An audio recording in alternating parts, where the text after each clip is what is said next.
Hello and welcome to Insights from an Autistic. I am Arman Khodaei and I am 27 years old and on the autism spectrum. Today's video is, do we really know what autism is? I made a lot of videos explaining differences between autism, Asperger's, PD and OS, what is autism.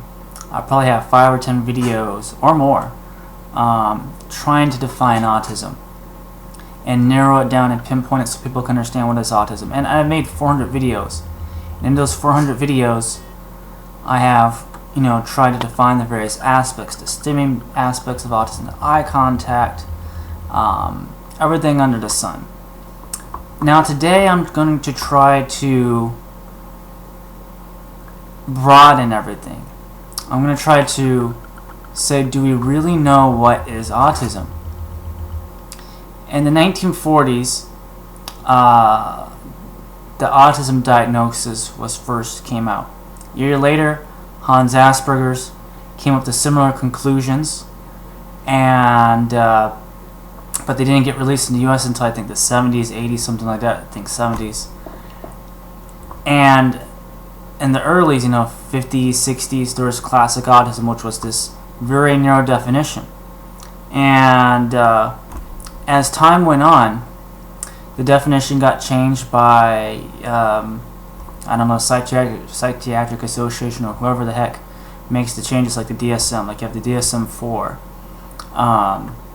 which, changed the diagnosis. And not only did the diagnosis get changed, you had movies like Rain Man, which changed perception. You had more media attention. And then into 2000s, things really changed. You had people coming out, and even more so, we have people coming out on YouTube, people writing blogs on the autism spectrum. And it used to be that autism was looked from the outside, on looking at the outside, on looking at the outside characteristics. And now you have people from the inside looking to the outside, and the inside, whatever. My point is that, yeah, the Asperger's diagnosis gained popularity, the autism diagnosis slightly changed, the Asperger's diagnosis changed. You have parents, who try to find a psychiatrist or whoever, not a psychiatrist, psychologist, sorry, psychiatrist prescribes drugs, sorry, wrong terminology. Psychologist who will get this autism diagnosis in some cases, because in some states you can't get any help for your child if they have an Asperger's diagnosis or for insurance reasons or what have you. You have people diagnosing themselves, saying, I think I have Asperger's, and so you have the self-diagnosis going on. You have all this information coming out, and some people say, all right, the classic autism is the only definition. We have to ignore Hans Asperger's, Asperger's something else, whatever. And we can only look at classic autism, or they say, we have to look at the DSM-4. Which is going to be changed to DSM-5, which changes the diagnosis criteria again, eliminating the Asperger's. Some people say Asperger's and autism are not the same. They're completely different things. Some people say they are the same. It's a big spectrum, which I'm of the opinion of that it is a big spectrum. And so, like I said, in previous videos, I've defined all of this. So this assumes they actually have an understanding of autism. What I'm saying is that even though we think we understand what autism is, each person is unique, each person is different, and there's a lot of beliefs about what is autism. Is it someone who's severely impacted? What is severely impacted? I mean, if one person is severely impacted, might have student behaviors. And another one might not. Someone, they might have mental, they might have their mental capabilities might not be that great, whereas another one has some incredible savant talents going on and incredible memory. And do we go by the classic definition? Do we go by the DSM-4? Do we make a conglomerate of definitions? Is there a clear-cut definition? That's the real question. What about all these personal stories that are surfacing out, which kind of change our perception now that we get the inside perspective? For example, my story. Me telling you about what my experiences are, other people telling you about what their experiences are, and saying, no, it isn't a world of darkness, because that's been a common perception. They used to say, autism is a world of darkness, because they assume. And some people say, well, it is a world of darkness. For the children, we can't really see what goes on in their mind. They're very low function or what have you. So, do we really know what is autism? We have these definitions, but are the definitions autism? What is a definition, really? I mean, does a definition really define something, or does it give us an idea of what something is? And how do you define autism? I mean, really, when it is such a wide spectrum, how does one truly define autism? Where does it begin? Where does it end? I mean, I'm aware of all the characteristics, the stimming characteristics, the obsessive-compulsive disorder, the lack of their minds sometimes, in a lot of cases, the inability to make friends, all that, But where does it stop? Where does it begin? What is autism? Really?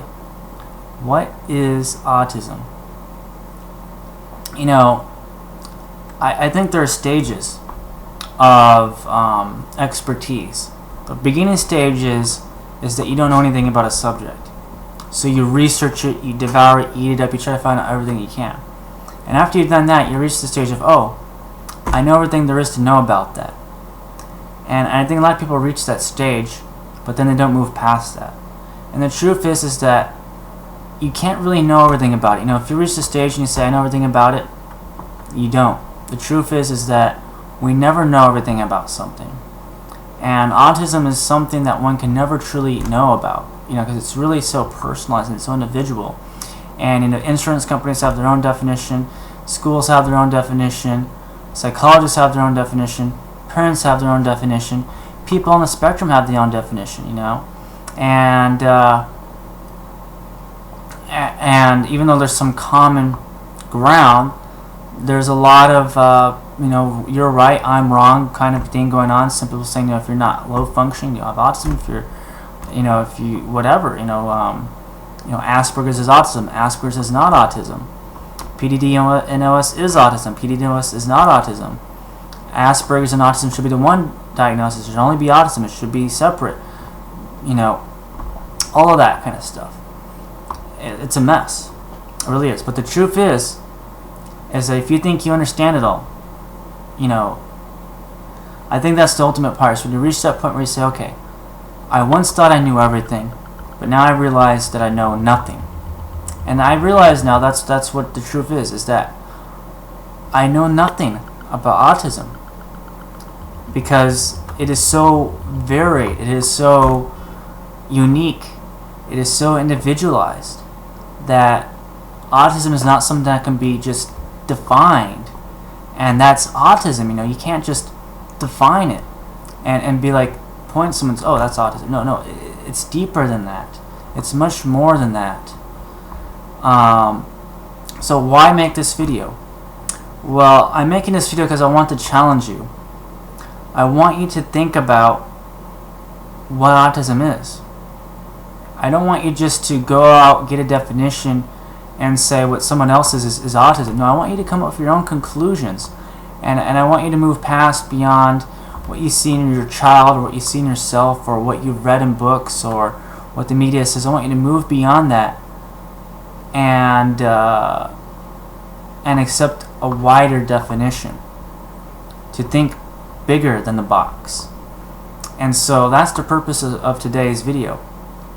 So with that said, I don't think I have too much more to add, so I'm going to leave it at that, and I wish all of you an awesome day of awesomeness. Thank you.